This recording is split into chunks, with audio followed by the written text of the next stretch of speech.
got 40 signups today. Oh, you did? Like, Oh. 10 today, probably. So The people irony do is that sign you never know.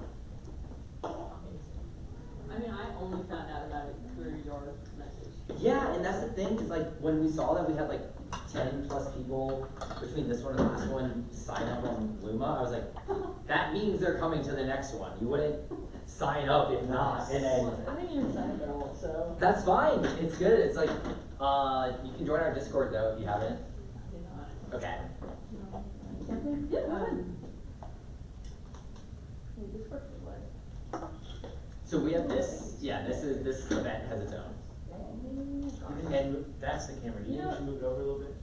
Which one, just the red? The black Yeah. thing right there. Yep. It's just going right now? Yeah. Okay, do we have a link so that way I can make sure we're in frame? Oh, yeah. I can.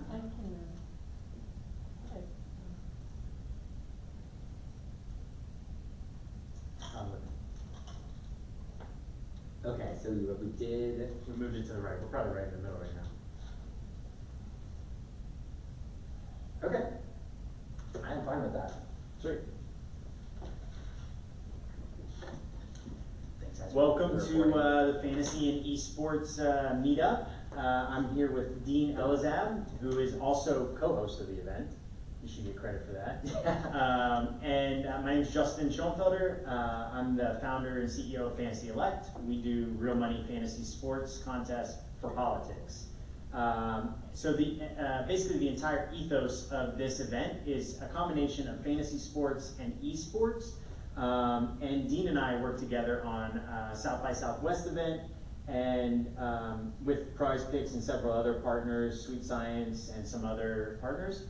And at that time, we just realized that there was too much knowledge that Dean had that we wanted to share with everyone. So we decided to do a fireside chat and get Dean to share his wealth of knowledge.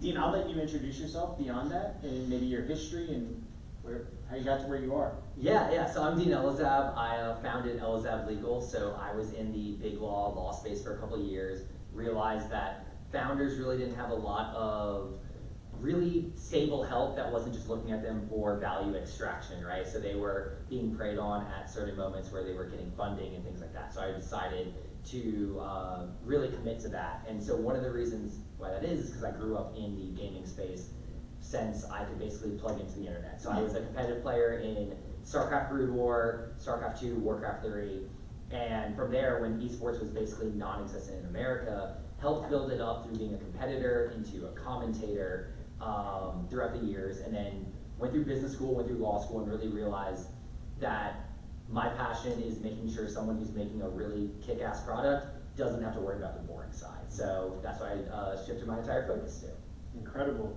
Tell us a little bit about the esports competitor side of your, like that journey that you went through. How long did you participate as a competitor, and how did you navigate that world?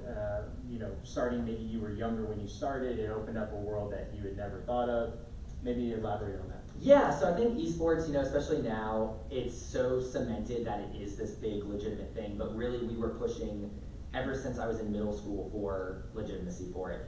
I remember we started the esports club at SMU before any college had an esports team, and we were considered complete social suicide by doing that, by having our booth there and showing that off. And now almost every college has some esports team, esports program, scholarships, all of that. So, throughout my whole career, I think the thing that made esports so charming and what it was is that everyone wanted to be there. It was there was no money in it, and there was no fame in it. It was just you did it because you truly loved it. And I think that passion makes everyone there immediately your best friend. And so I was doing that as a competitor, and then when I got to law school, so many people were like, oh, you have no free time, you're self-dealing. And I was like, well, no, I love this scene. I can't compete at the top level, so I switched to being a commentator so I could still just yap about the games and still be a part of the scene. And what was cool at that point, that was probably around 2013, is that's when the money started showing up, and there still weren't any businesses in the scene.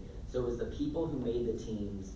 All of a sudden, this team of 5 people who lived in a house together now owns a brand that's worth millions and millions of dollars. And they don't know what to do with it because none of them went to business school. They're all a bunch of dropouts and stuff like that. So I saw the direct need of me staying in the scene.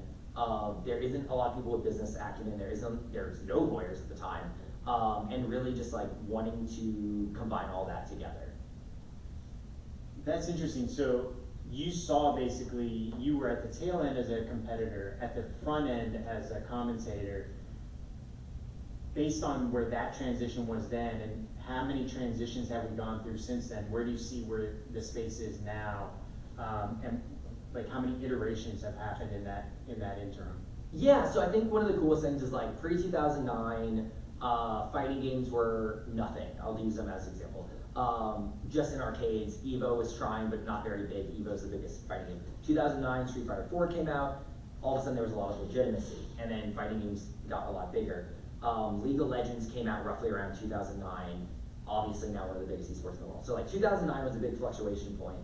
And then it was still, oh my God, people are making money doing video games. It wasn't until about 2013, 2014 that real money was happening and businesses and non-endemic sponsors were coming into the scene. From that point, there was a golden era of, hey, we're just making a couple $1,000. Like that's what we thought the golden era was. We were just like, oh, someone's legitimizing us. That's great. And then obviously with COVID and the growth of esports, that was where the gold rush happened, where you saw NBA, NFL, MLB teams buying esports teams. You saw Drake be on Ninja Stream for Fortnite, which was like the most viewed stream at the time. Those are the years where people thought like gaming was really gonna become this huge blow. So I would say like 2019 through 2022. And then after that happened, and especially in the game development world as well, COVID shot up the numbers for watched hours of esports because there weren't sports, and game hours played.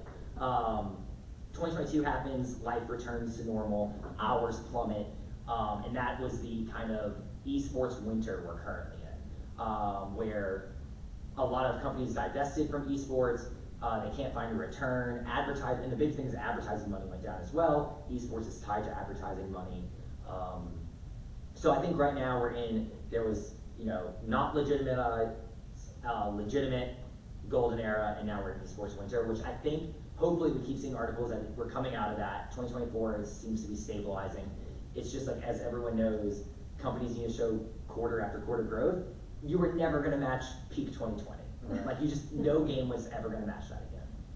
It's an interesting segue into kind of what you and I have looked at with some of the Convoy articles that they've put out. Quarter over quarter drop in funding in the gaming space, down 20%. And that's just from the year before. From the year before that, it's even more. So 2022 to 2024, you've seen an exponential drop. What we talked about today, I think 1.6% of gaming companies that raised the seed round have been able to then raise a Series A. So that means 98.4% of the companies haven't been able to raise a Series A, and presumably have either dropped or are limping by, hoping to maybe in the future raise that round. If you look into your crystal ball and you see the future, how long do you think it is until things change? Or do things change is maybe the bigger question. Is there a world where they don't, and the model for companies has to change? Yeah, I think that's the case. Like, so in one of those articles, they were talking about game developers getting Series C, Series A. And I was like, game devs don't run the startup model. Like they make a product, they're years of build to one sale. Like that is not some exponential growth. So I don't understand why people would invest in them like they would a startup, right? But at the time when game developers and everything was hot, these people who go into founding companies thought that way. Esports, same thing. I think the model needs to shift, that these aren't unicorns anymore. The industry is established. These same businesses were unicorns 6 years ago because no one was doing it. I think there's so much more established in this field that like, it feels like esports and video games needs to be treated like small business, and it needs to be that you're gonna have constant growth of little changes. You're not just all of a sudden your valuation is gonna go 10x and every investor is gonna be happy. I just don't see that, because I don't think there's enough value to be created to have that happen that's gonna come out of nowhere right now. So, I really do feel for like, I think that's why you see a lot of gaming adjacent stuff. So tech around gaming can blow up, but like the games themselves, the teams themselves, we now know how that business works. Mm-hmm. When we didn't, and all of a sudden a team that was just 5 dudes gets put in front of LCS and now they're technically worth millions of dollars, that won't happen again. It won't just be that we just don't expect how much something is gonna cost. Right. You mentioned that when you had your gaming club at SMU, I think, was it a club? It was like so there have been some announcements recently. Also, Convoy talked about, is the future of gaming going in the United States going to be reliant on the investment at the university level, right? The largest market by purchasing power is the United States, but not in zeal. They talk a bit about South Korea, actually, as far as zeal goes. Do you think there's going to be an investment or of monetary or even of time or interest at the university level continuing, or is that something that we shouldn't rely on, have to find a different way?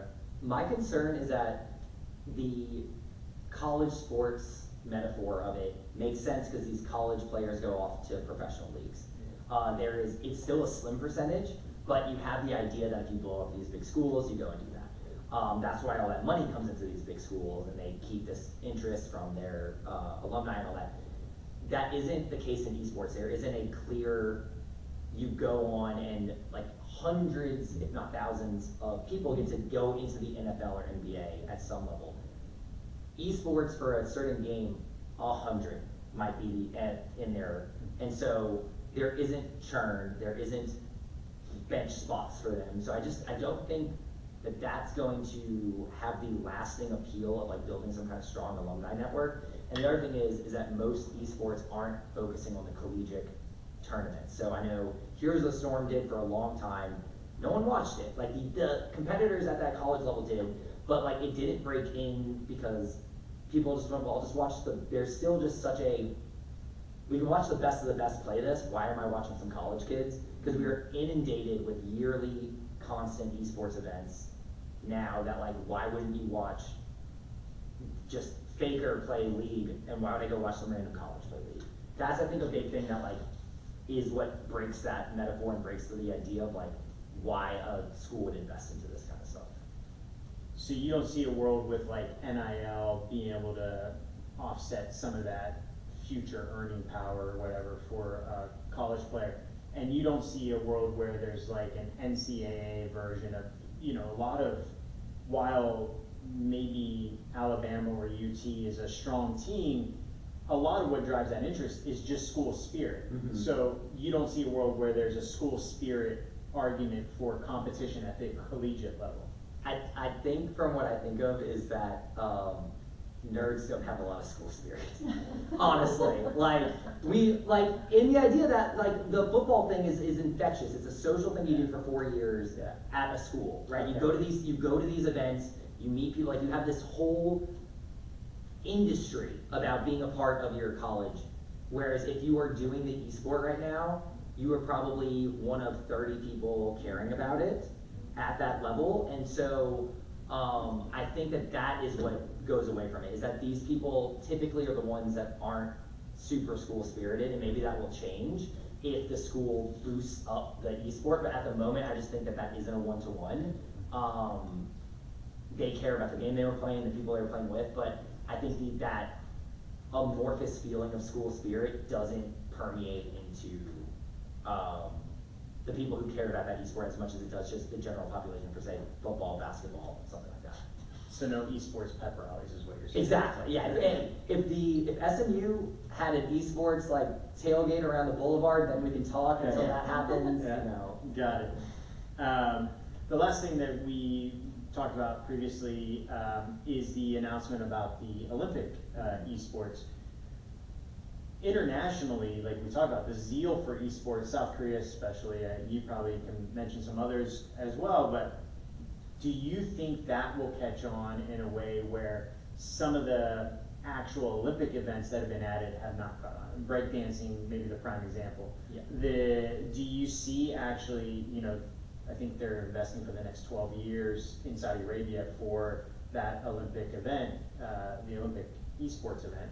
How do you see that panning out? Do you think that could be successful? Yeah, so they had that article and about what happened earlier where they're like, we're gonna do video games at the Olympics, and then it was their virtual taekwondo game that was terrible. Like, and so the issue is that the Olympics can't show violence, and every main esport is a violent game. And so they don't want to show that, and if they just say, okay, well then we have this like family-friendly mobile game, that's not an esport Olympics, because that isn't the best of the best. That's a big thing, is that if we want to see that, it's not going to be through the Olympics. I think they're trying to get that audience. I mean, like I said, yeah, breaking was one thing where they put it in this year and they already took it out. You know, Saudi Arabia is doing the Esports World Cup, which was happening this summer. That is something that's still, you know, grassroots in the sense that they're allowed to show violence. Tekken, Counter-Strike, Valorant, all that stuff.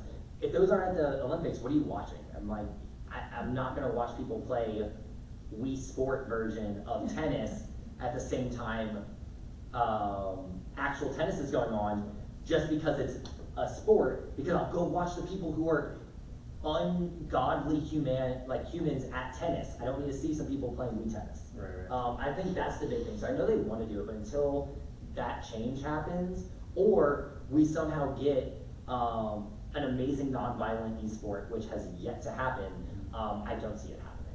What if we take the ungodly talented real tennis players and we put them in VR with Wii tennis, then we combine the two? So that's what they try to do with the virtual karate one, is they try to make a game for the Olympics. And they try to be like, hey, we're gonna make a virtual karate and make people do, and it was but you ask a bunch of Olympic people to make a game, and I think it was like a year or something, it was just a terrible game. Right. Sure, they could do the thing in like all the 80s and 90s movies, a fully VR'd version, you have a real taekwondo person, but then they get to throw a fireball if they do a quarter circle in motion, like that would be awesome. Doesn't exist yet. That would be awesome. So talk a little bit about your pivot into your interest in like esports fantasy and the world of you know, real money fantasy sports around esports. When did you make that turn? When did that become an interest to you, and how do you see that affecting esports in general?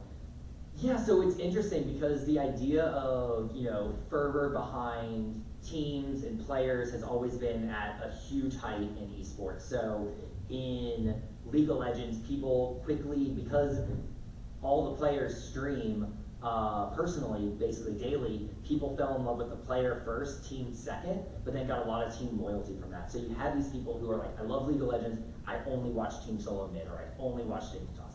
And so there's so much fervor behind that, and then in fighting games that are 1v1, that people follow those players, and those players started to join teams, and the same thing is that people went, well, I love Justin Wong, he's on Evil Geniuses, let me see who else is on there. It leads to a lot of basically people being like, who's the best? I want to say that this person's going to get to this position, especially in fighting games. It's an open tournament, so even the best player in the world has to play the worst player in the world. It's any given Sunday, anyone can win, right?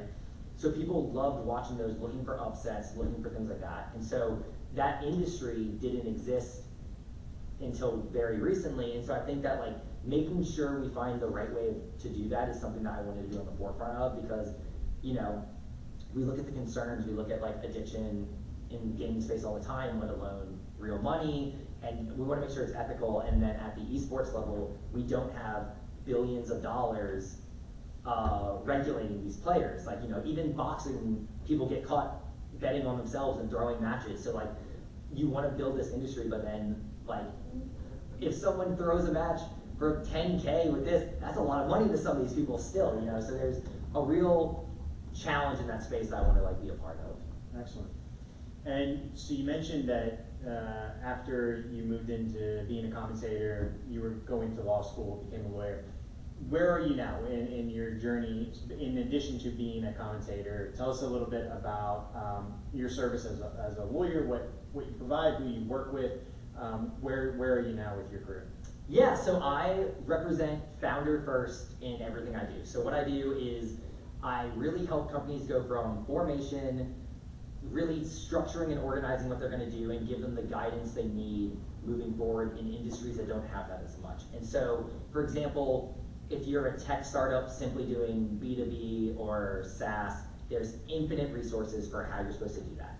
I work with esports, video games, and consumer packaged goods, and those industries do not have that. They don't have that sexy, explosive growth that leads people to provide oodles and oodles of free information for them, or give them the, a lot of things in tech is that these bigger law firms will give them credits and discounts thinking sooner or later they'll become these unicorns. Whereas if you're just trying to build a small business, that's not sexy. And so my job was to find those people and provide them just as good a service because they deserve it, and it makes sense that they have just as many needs. And so speaking to that, to the founders that you're working with, what do you see often being the trap that they've fallen into before they came to you, that when you're with them, you would say, don't take that, don't fall in that trap? Yeah, so I think one of the things is that they're afraid of lawyers until they're forced to use them, and same with all service providers, right? Because I get it, money's tight, that's your most valuable resource, but it's knowing when you're above your pay grade and things, and I even still do that where I know where I'm above my pay grade and I get a specialist, but I think a lot of times they will go too long and then they get funding and then they think, now I need a lawyer, and their venture capital tells them to use some tier 1 law firm, and then they take all their money. But before that, especially in products that you work on, you're dealing for consumer packaged goods or a video game, for example, you're doing so much before that. You're working with publishers, employees, contractors, really big moments that you need someone who's done that before. And so too often I see companies get taken advantage of because they just don't fight for their rights. And of course, the first version of a contract that's going to show up is going to be as favorable to the other side as possible, but they don't want to ruffle any feathers. They're scared of dropping the deal. I think that's the biggest thing, is learning and helping them realize, look, I know that you're like, oh, this can all crumble at any moment. Why am I special? Because they haven't been validated yet. I'm like, no, you are. You're doing this. You do have leverage already. So I think it's not having leverage. We're not believing that you have leverage early, and that's one of the things that any kind of service provider, be it a lawyer, accountant, just anyone who's seen what you've done before, can be your biggest cheerleader of like, you got this. I've seen 100 people do this. Push for that. I think that's the thing that they really need. It's interesting. I'm listening to Never Split the Difference recently, and he said something that stuck with me, is like, a bad deal is worse than no deal. Yeah. And I was like, oh, that gives me permission to like not do a bad deal then, I guess, because you don't think, when you're a startup founder, you think, oh, this might be the only deal that I get, right? So I think that's a really profound statement that people don't often, they may know it consciously, but they don't actually feel it, that they have the right to say no. Yeah, exactly. Like I said, I get that it's scary. And I said, as someone who, I saw everyone doing this, so that's why I quit to make my own firm, because like, I'm going to be a hypocrite if I'm like, oh yeah, go take all these risks and chances while I get a salary. So I was like, no, I'm in it with you. I'm going to do this too. Is that, yeah, it's scary that you're like, oh, I need to take everything I can, but no, you can fight for what you need to. How would a founder know what to look for in legal representation? Like, what should they be looking for? What do you pride yourself on? Like, this is what you can see in me, and this is my differentiator. And how does that fit into what you would tell a founder, this is what you should look for? Yeah, I think it's finding someone who has experience in your industry and field, right? That's a no-brainer, but often legal is seen as a cost, and so they immediately think of, let's go cheaper, let's figure it out. At a certain point, and lawyers can tell you, like, the rates are going to be different everywhere, but like after a certain point, the person who knows what they're doing is going to cost a certain amount, so you can't go by cost. Once you get to a certain threshold, you're getting a bad attorney, just like you get what you pay for in anything, right? So what you want to find is someone who knows your industry, so you're not being told, oh, these lawyers know everything about startups, and then they're like, what's a YouTube? Which I have clients tell me all the time that they've dealt with people who do not understand their business, right? You don't want that. But you want somebody who can say, oh, you do this. I've helped at least one client go through your whole maturity. So that's my biggest thing, is that I can tell people in CPG, oh, I've taken a client from formation through Series B to exit. So I've seen the entire life. As long as someone's done something like that, you know they're not going to be bullshitting their way through something, or just like nodding and saying they can do it and then furiously Googling it, right? So it's really, you don't need, on the other end, you don't need these giant law firms who have done thousands of $20 million deals when you are a small business, because that isn't the same law. They aren't going to treat you the same way. You need to realize you need somebody at your level that will decide, hey, this contract that you want me to read isn't going to be my whole life for a week. You just want me to read it for 20 minutes and make sure it's all good. So that's one of the things I think of, is like really finding someone that you connect with that understands you have a budget, but you know what you need, and they aren't looking to extract the money from you, but really be there long term. Is there any specific advice you give to like a gaming founder, somebody who's building in the gaming space, that something specific they should look for? Yeah, once again, I think the biggest thing is knowing that they have gaming clients. I think especially 2 years ago, I would have said there's a lot of sharks that just showed up in the industry, just like in crypto and everything, where they just saw money. Luckily, they're all pretty much gone, because as we're here, there's not as much money in it anymore. So usually the people who are still there are there to actually help these people. So I would say it's having them know your game, your industry, and if you have to explain what you do to someone, they're not the right person for you, because you are going to have to move really fast and be really agile in this space. You can't be educating your attorney and paying for that. Right. So you don't want somebody that went to the pep rally. You want somebody that would never go to a pep rally. Exactly. I think we could ask if anybody has any questions, but before we do, last thing I was going to ask, how did being an esports competitor prepare you to be a lawyer? Yeah, that's always a great question for that, because like, I loved growing up that they're like, gaming will do nothing for you. My parents always told me that, right? No, it does. And one of the best things is, I think having a esports background that was like a 1v1 style and team style games really teaches you to like reflect on what you do, because we have a lot of biases that it's not me, it's something else, or it's that implicit bias that you take all your victories and you think that was all me, and you take your losses and you blame it on something else. Esports, when you want to get better at it, you learn implicitly to break through that barrier, and I think that was the strongest thing, is being able to, in StarCraft, go back and watch a replay, see exactly where I messed up, and instead of being mad about it, take that note and get better. I think that is a very productive mindset that we don't get in school. In school, it's like, you take the test, there's a grade, and there's nothing you can do about it, because that subject is over, right? Whereas like, when I'm gonna play 1,000 matches of StarCraft, I learned that I need to get better at this skill. And so learning a lifelong skill like that, it actually helped me in law school, because it made me not so overwhelmed. It made me treat it like the same, without thinking about it, I treated it as the same learning as I did practicing. We have people here that went to school with me and one of the other guys he made it, I think he was like the top 3 in our class, was because he treated it the same way. We treated it like a game, gamifying in the sense of, we're not gonna stake our whole pride on the fact that we know everything right now. We know how to lose and then progress. Right. So that's a big skill that I think video games actually teach, that no one really talked about, is that if someone can navigate, and then especially in team games, if you can get good at League of Legends and not just yell at everybody, you will be a much better coworker. Honestly, like, it's a skill to see someone failing at something that you can't micromanage, but they're on your team to go to a victory. That's literally all business, right? And so like, that skill isn't taught anywhere else, because in a group project, you're all doing the same thing and it's all one grade. But in League, I'm in top lane, someone's in bottom lane, I can't do anything about what they're doing. We just hope, so I think those are some good. I'm laughing because my son plays something called the Bottom Corporation, and I'm like, he's learning corporate governance in the format of a really messed up, like. It's like Monopoly or something? Like... no, it's a game. It's like, but it's strategy. It's a strategy game where you have to understand how to build a corporation and do business. And that's brilliant. Yeah. But it's called the Bottom Corporation. But I'm like, you're actually learning corporate governance at 15, you know. He's ready to run a Fortune 500 after that. Yeah. Does anybody have any questions for? Well, I do have a question. Please. So one of the things that strikes me, because I actually was in the esports world, doing PR and marketing space early in 2013.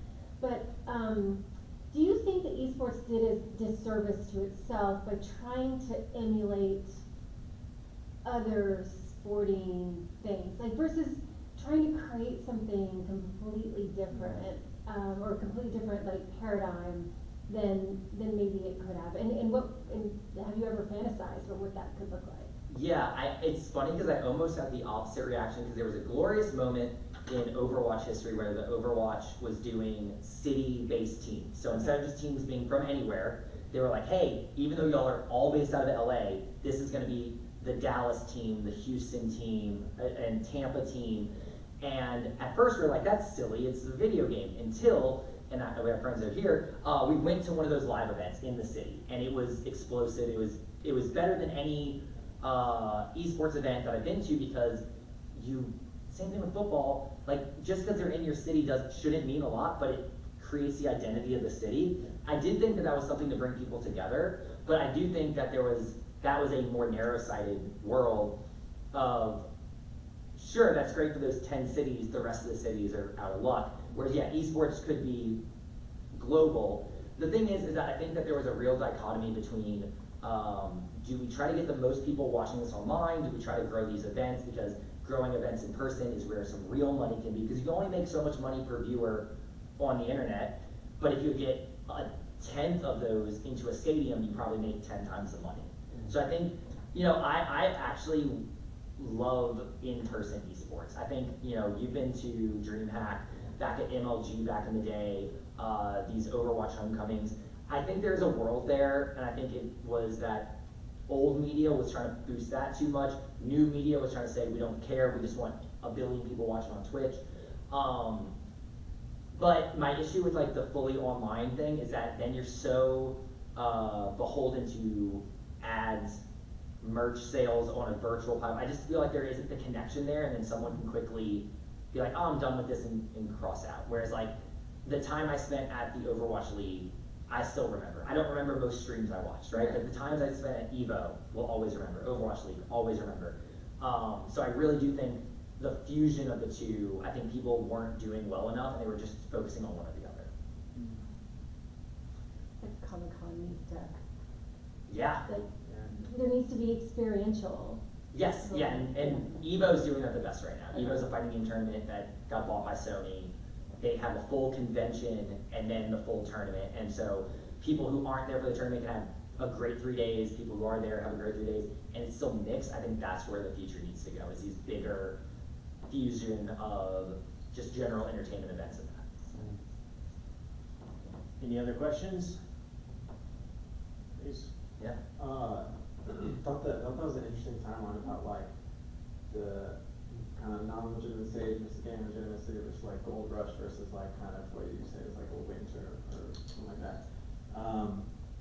Just out of curiosity, other than like COVID V2, is there something that like catapults into something, some sort of an event or some sort of thing that pushes esports, that like a hope or a goal that like moves esports like further, faster, or something like that? Yeah, I think it's the publishers stop being so greedy and not working with other publishers. So right now, the big thing is like Riot only wants their tournaments with Riot, Valve only with theirs, Nintendo only with theirs. Like everyone's really closed garden with that. And I think the best way to do it is that it's the everybody wins thing, and that's not happening right now. I think Riot's actually the closest to doing it fully closed garden, because they have a MOBA with League, a shooter with Valorant, and a fighting game with 2XKO. That doesn't come out until next year, but once they have a game in all three genres, they can decide, do we make Riot only events where you play these three there, or are we gonna send those three into the shooter space, the MOBA space, the fighting game space, and bring everyone together? I think that's the bigger thing for growing esports as a business again. I don't think it's the promise that we used to do of play our game a lot and maybe you'll get pro. I think that's fully gone at this point. I think it's truly connecting these scenes and having people watch and get more engaged. And maybe it is, like, I would love to see the comparisons to daily fantasy for football. How much did people get more invested with daily fantasy and you know, the legalization of sports gambling? And maybe that's something to get people to watch more. I think, and I think hosting more events. I think, once again, I think if they get off of the advertising money and more events are at these stadiums, like if we get more like hockey and basketball sized stadiums to do these events, and they realize, hey, we sell tickets and we sell merch at these events. Because I won't buy a $50 shirt watching something online and they say go to this website and buy a $50 shirt. I'll buy a $50 shirt when I'm at a stadium and I'm 4 drinks in, right? Like, so like, that each costs $20, right? So like, it's just, I think that's the world. I think it's going away from that idea that we're gonna make infinite money by having infinite eyes on things and realizing like, bringing it back to like a kind of more community-based thing. And that seems to build up the reputation because you're creating a sense of belonging at that point. Yes, I think that's another, I mean, that's a whole other talk of like the isms of like, are you a sense of belonging because you're in Discords and not in person versus in person. Fighting games are the most, these people probably have a major tournament every month to 3 weeks, and so they see each other constantly. That sense of community in there is so strong, and I think that would drive them to spend money, care about a team, all those kind of things. Whereas like once again, you're just at home watching, you just don't have that connection. Yeah. Anything else? Okay. Cool. All right, well, thank you, Dean, for this. It's great. Thanks so much for having me. It's a pleasure. So please enjoy the rest of the pizza and the beer. Awesome. Let's go. Good job. Good job. Thanks for being here, guys, for that. It's a fun trial run and all that stuff. I was just thinking that as a mom of a son who likes to game, it's like, if you helped parents understand it, I think they'd be so supportive of it. Yeah. Just like we would be supportive, I mean, I'd rather my kid not play football and get a concussion Yeah. than stay inside and do an e-sport, you know?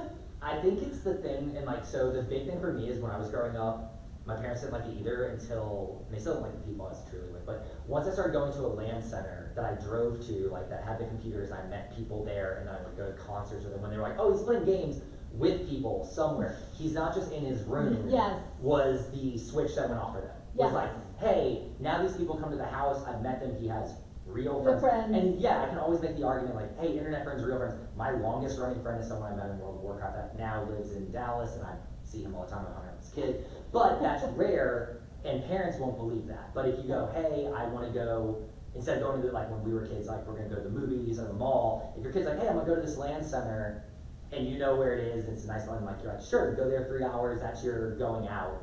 Yeah. And you'll meet people, I think that changes the dichotomy so much. Yeah, and you know, I think for a lot of us parents, we're like, I'd rather you be having conversations online that are supportive, because I listen to the conversation and they're like, oh dude, that was a really good move or whatever, and I'm like, you know, you're listening in and you're like, these guys are really supportive of each other, and girls are really supportive of each other. You know? Yeah, it's finding the right scenes for that too, right? So that's the thing, is that instead of being scared of it's anyone on the internet, knowing that people actually find pretty good, and like as a parent, I feel like Discord's gonna have to have some kind of parent thing where they can like, they don't have to join it, but they can be able to see which ones their kids are in. Oh, I'm in. Yeah, there's probably terrible, right? I mean, obviously there are terrible ones, but like, I'm like, yeah, if my kid was in like a Discord with his or her like school friends, or people that I saw they play games with, and I could just be like, all right, there's like, or it could just like be like those AI note-taking apps. They're like,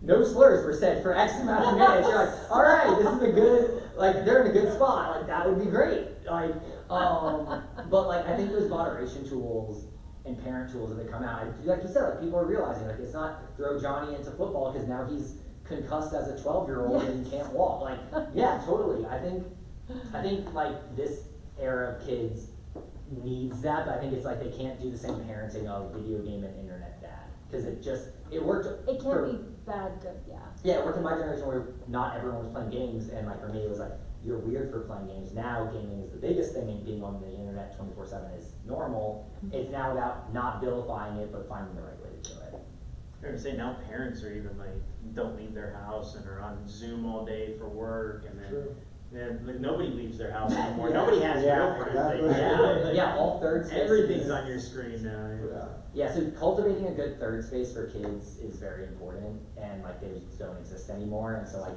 finding it is a good spot. Yeah. Before when the kid would be like, oh, I sit at home all day on my computer. Totally. You get out there. Right? Go walk a mile. That was my favorite thing, is seeing some of the guys that do like video game podcasts who've had kids and now the kids are older, and the first time one of them was like, hey, you should go outside, he went, oh fuck, I'm my parents. Like, he's like, I can't tell them that my job is to play video games. And part of me was like, and he's like, it was one of them that was like this, the first time he asked his kid to put the like Game Boy down and they said no, he goes, oh shit, what do I do? Because I was that kid, Wow. so I can't be mad, like I didn't want it, so like how do you handle it? I was like, I can't wait to figure that out, that's gonna be fun. No, well, and you are constantly second guessing yourself at all levels, and you're like, and one of the things my son said, he's 15, he said, I feel like you're controlling me, and I'm like, that's fair. Okay. And then I said, I'm absolutely controlling you right now because I need you to go to have sleep. Okay, so we will call it controlling, but then we will call it also tomorrow. This is your nourishment. Yeah. Your nutrition. Totally. So I don't know. You have to reframe it at every moment. That Time. whole, like, the way that you said, like, teams versus the individuals, and it's like, why am I playing on a team when they're, you know, whatever their salary is, it's like just something, versus like, I'm a person who cranks out 5 Instagram reels a week and hundreds of thousands of followers, something like that.